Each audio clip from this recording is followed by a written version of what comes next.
Same city, same 24 hours, but a foreigner and a Japanese person live them totally differently. Today I'm comparing one regular day in Japan through two completely opposite pairs of eyes. Wild. Let's start where every day begins. The alarm goes off. 6:30 a.m. Tokyo is already wide awake. The Japanese person wakes up calmly, no drama, folds the futon, starts the day like a quiet machine. The foreigner, alarm, snooze, falls out of bed. Where am I? Oh, Japan. Morning routine, Japanese style, wash face, skincare, outfit planned the night before. Everything precise. Foreigner morning, panic mode activated, grab whatever's clean, sniff test the shirt, good enough, go. Breakfast in a Japanese home is a whole ritual. Rice, miso soup, grilled fish, pickles, and hot green tea. Foreigner breakfast means staring into an empty fridge at 6 a.m. A convenience store onigiri will work. The Japanese person eats slowly, sitting properly at the table, chopsticks held correctly. Zero rushing here. The foreigner inhales a melon pan from 7-Eleven while sprinting to the train station. Zero shame at all. Before leaving, the Japanese person checks weather, grabs an umbrella just in case, always fully prepared. Foreigner looks out the window, seems fine, leaves without an umbrella, gets completely drenched by noon. The Japanese person sorts garbage perfectly before leaving, burnables in one bag, plastics in another bag. The foreigner stares at 5 different bins outside the building, guesses wrong, gets a note on the door. Shoes lined up neatly at the Genkan entrance. The Japanese person slips them on in one smooth daily motion. The foreigner kicks shoes off in a pile every single night. Morning struggle. Where is the left one now? Time check. The Japanese person leaves exactly 7 minutes before the train, calculated to the second. The foreigner checks the clock, panics, grabs keys, runs out, misses the train by 4 seconds, again. Both heading to the same train station now, same destination, same city, but the vibes, totally different. The train platform, Japanese people stand in perfect lines on the marked spots, silent and so organized. The foreigner stands in the wrong spot entirely, looks around confused. Someone glances but says 0 words. 5 seconds before the train arrives, everyone shifts slightly forward in perfect unison. A silent ballet. Doors open. Everyone waits for passengers to exit first. It's completely automatic. Nobody needs reminding. The foreigner tries to board while people are still exiting, gets a wave of silent disapproval instantly. Inside the train, dead silence everywhere. Everyone stares at their phone or sleeps, no talking at all. The foreigner whispers to a friend. Even whispering feels like screaming in this cathedral of pure silence. A Japanese salaryman stands perfectly still, briefcase between his feet, one hand on the strap, eyes shut. The foreigner can't find anywhere to hold on and stumbles at every stop, grabs someone's arm by mistake. The Japanese person's phone is on full silent mode, not vibrate, actual silence. That's the unspoken law. The foreigner's phone rings out loud, a pop song blasts. The entire car turns to stare, 10 long seconds. At the transfer station, Japanese people navigate the underground maze without looking up from their phones. The foreigner stands at a junction of 12 exits, map open, spinning in slow circles, completely lost. The Japanese person taps their Suica card, beep, through the gate in exactly 1 second. No pause. The foreigner fumbles with a paper ticket. Wrong gate, backs up, tries again. The line behind keeps growing. Walking speed in Tokyo stations is fast. Everyone walks at the exact same pace. No slow ones allowed here. The foreigner walks slowly, looking at every sign, gets swept along by the crowd like a leaf in a river. The Japanese person arrives at work 5 minutes early. Normal, expected. Anything less would be embarrassing. The foreigner arrives 2 minutes late, sweating and apologizing. Doesn't realize lateness is a character flaw. Same commute, same city, same trains. One person flows through it like water, the other just drowns. At the office, the Japanese person bows to everyone at the door. Good morning, in Japanese, obviously. The foreigner waves awkwardly. Too casual? Too friendly? Nobody waves back. It doesn't mean they dislike you. The Japanese employee changes into indoor shoes at work. Separate pair for inside. Standard daily practice here. The foreigner didn't know about office shoes. Wears outdoor sneakers inside. Notices everyone else wears slippers. Morning meeting starts exactly on time. Every person sits in their assigned seat based on company rank order. The foreigner sits in the wrong seat. That was the boss's spot. Nobody speaks up. Tension fills the room. During the meeting, Japanese workers nod constantly, but it doesn't mean agreement, it means they're listening. The foreigner takes all the nodding as agreement. Finds out later everyone actually disagreed. Classic tatame. Let's think about it means hard no.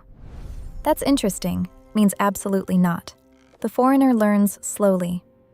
The Japanese worker never leaves before the boss does. Even if all work is done, staying shows dedication. The foreigner finishes tasks at 5 and stands up to leave. The entire office freezes in silent shock. Business cards are exchanged with both hands and a bow. The Japanese worker reads each card very carefully. The foreigner receives a card with one hand and shoves it in their back pocket. Horror on every face now.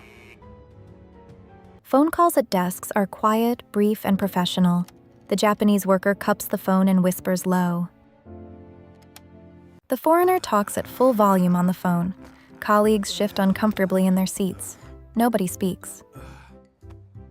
Tea is offered to guests automatically every time. The Japanese person pours for others first, never self. The foreigner pours their own tea first without thinking. A colleague quietly takes the pot and serves others. Emails in Japanese offices follow strict formats: greeting, seasonal line, purpose, humble close, and signature. Foreigner writes emails like text messages. Hey, about the thing, can we talk? Reply, 5 formal paragraphs. The workday reveals everything. Same office, same tasks, same hours, but 2 invisible realities coexisting. Lunchtime arrives. The Japanese worker goes to the company cafeteria. Same seat as every single day here.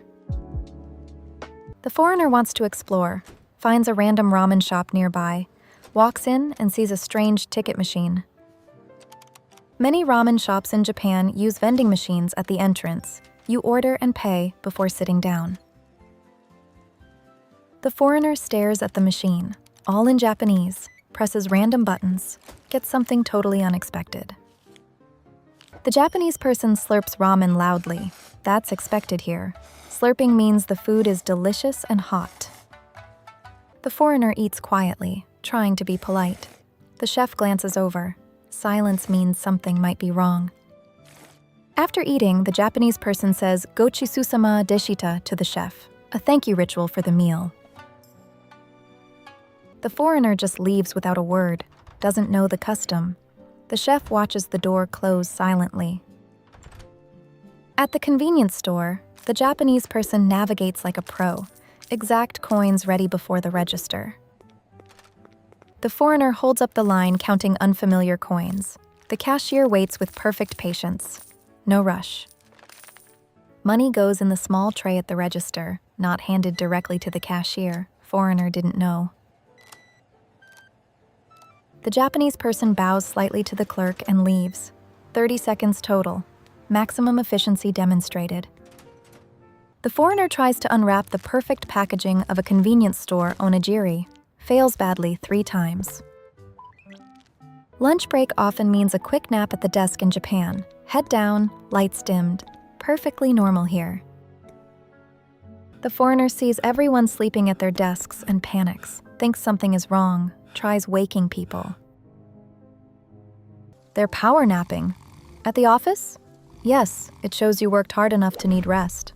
Wow, okay. Vending machines sell everything here. Hot coffee, cold tea, corn soup, even curry, all from one machine. The Japanese person grabs a canned coffee without breaking stride at all. Routine. Foreigner takes 10 photos. The foreigner is amazed by absolutely everything. Heated toilet seats, musical crosswalks, train apology chimes. The Japanese person notices none of this anymore. What amazes visitors is just invisible background to locals. Afternoon hits. The Japanese person runs errands with surgical precision. Bank, post office, cleaners. Done. The foreigner gets lost trying to find the bank. Addresses in Japan don't follow a linear system at all. Japanese streets often don't even have names. Navigation goes by landmarks and block numbers. Pure chaos here. The Japanese person turns corners without looking at any signs. Mental map loaded at birth. Muscle memory. Foreigner opens Google Maps. You have arrived. Stands in front of a vending machine. That's not the bank. Shopping in Japan. The Japanese person enters quietly, browses alone, doesn't need any help from staff here. The foreigner gets greeted by 3 staff members shouting "Irashaimase" at once. Jumps, heart rate spikes. You don't respond to "Irashaimase," by the way. It's not a question, it's a welcome. Just walk inside. The Japanese person tries on clothes and returns them folded to the shelf. Neat and precise, never touched. The foreigner leaves a shirt inside out on the hanger. Staff refolds it with a smile and zero visible judgment. At the drugstore, the Japanese person knows every product by heart. Grabs what's needed in under 10 seconds.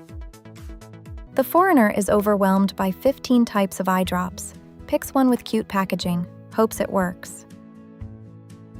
Crossing the street now, Japanese people wait at the red light even when there are 0 cars in sight. The foreigner jaywalks. Alone on an empty road, an elderly woman watches with visible disappointment, judgment. The Japanese person walks on the left side of the sidewalk consistently, same as every other person here. The foreigner walks on the right side, keeps bumping into people going the other way, apologizes constantly. In a Japanese park, people sit quietly, reading books, thinking, watching birds. Volume level is near 0. The foreigner sits on the grass and makes a loud phone call. Every single head in the park turns slowly. Public spaces in Japan run on an unspoken volume setting. The foreigner's default volume shatters that rule. Same afternoon, same city streets. One person melts into the flow, the other stands out everywhere they go. Evening falls over Tokyo. The Japanese person heads to an izakaya with co-workers. A bonding ritual begins.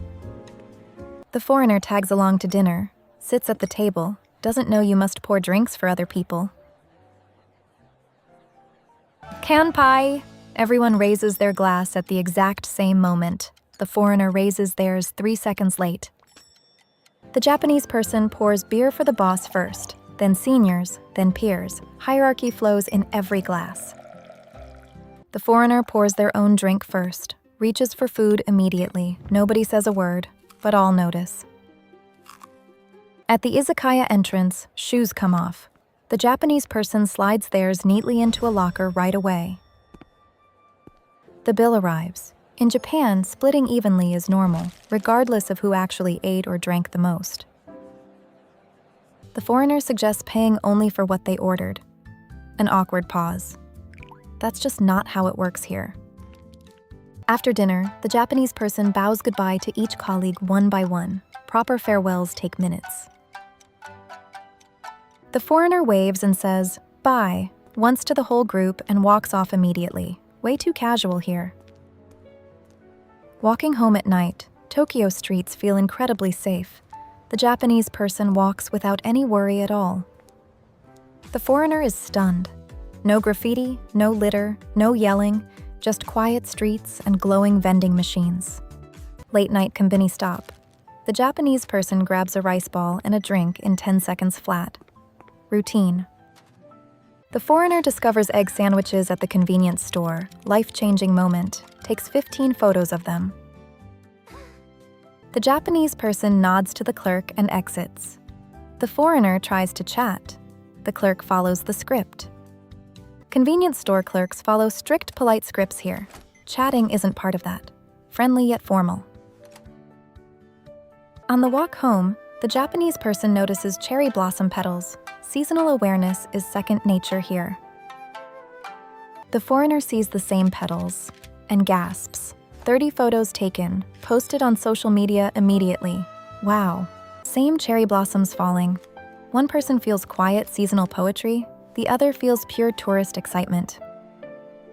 Neither reaction is wrong, but they reveal how differently a place can feel depending on your pair of eyes. Back home, the Japanese person draws a bath. Not a shower, a proper soaking bath. An evening ritual nightly.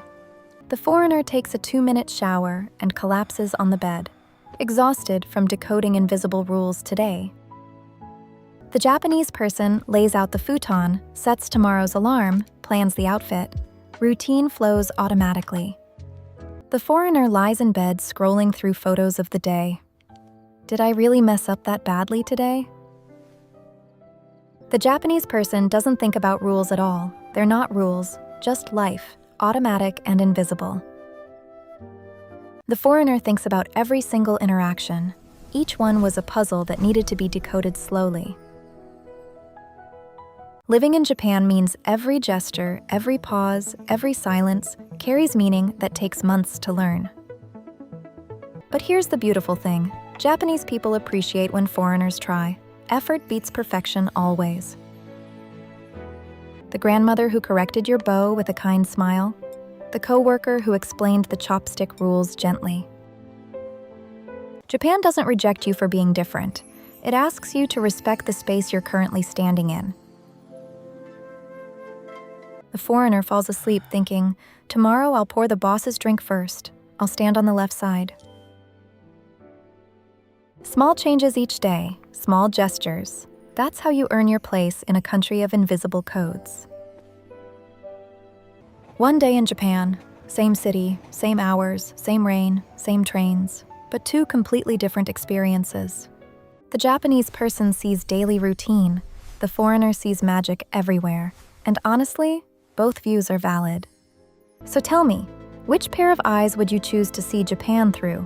Maybe you actually need them both. Hello, Japan for locals is an organized daily life, while for foreigners it can feel confusion with many hidden rules. Over time, by watching and being respectful, it becomes easier to understand. This is a general idea, and real life can be a bit different.